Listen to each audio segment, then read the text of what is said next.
Ciudadanos no afines al gobierno del presidente Gustavo Petro marcharon en diferentes ciudades para expresar su rechazo a las reformas sociales que busca el oficialismo.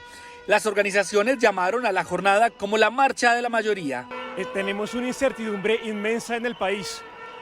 No sabemos si invertir, si ahorrar, si irnos. Es una marcha de principios de vida y de valores democráticos.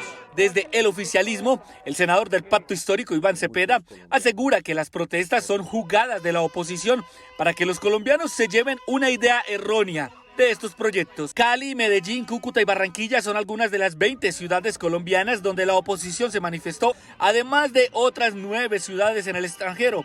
Es la tercera jornada de las protestas desde que inició el gobierno del presidente Gustavo Petro. Estoy cansada de las mentiras.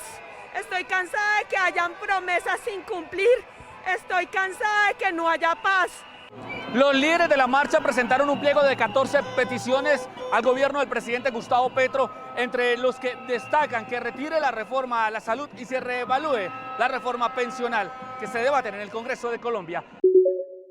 Las altas temperaturas en el suroeste de Estados Unidos siguen generando interrupciones del servicio eléctrico y el cierre de oficinas públicas, debido a los riesgos por el clima extremo. Al mismo tiempo, la tormenta Brett, que se desplaza por el Caribe, amenaza con convertirse en el primer huracán de la temporada, mientras residentes del sur de Estados Unidos se recuperan tras el paso de tornados. Ante la amenaza y los efectos del cambio climático, el presidente Joe Biden anunció un plan multimillonario que busca invertir en comunidades vulnerables para mitigar el impacto de fenómenos climáticos, desde sequía extrema, tormentas hasta incendios. Estos fondos pueden ayudar a garantizar que nuestra red eléctrica sea más fuerte, que las luces, el aire acondicionado e internet permanezcan encendidos durante las olas de calor y las tormentas y otros eventos climáticos. Según datos oficiales, más de 100 millones de estadounidenses han sido afectados en los últimos 2 años por el clima extremo, y el pronóstico no es alentador.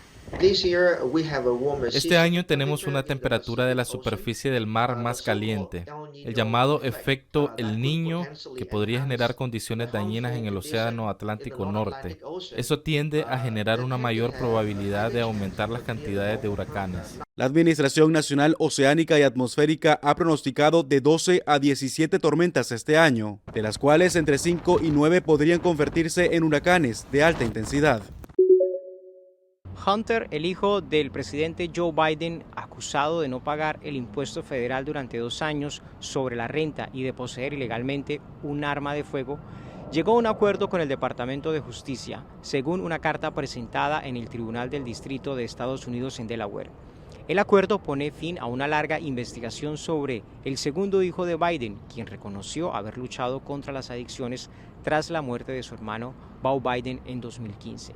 Como parte del acuerdo, Hunter Biden se declarará culpable de delitos fiscales menores y se espera que llegue a un acuerdo con los fiscales sobre el delito grave de posesión ilegal de un arma de fuego como consumidor de drogas. El acuerdo evita un juicio que habría generado días o semanas de titulares. La Casa Blanca ha buscado mantener su distancia del Departamento de Justicia en el desarrollo de la investigación y por lo tanto los pronunciamientos que ha hecho han sido bastante escasos. La noticia llega cuando los republicanos en el Congreso realizan sus propias investigaciones sobre casi todos los negocios de Hunter Biden, incluido pagos en el extranjero y otros aspectos de sus finanzas.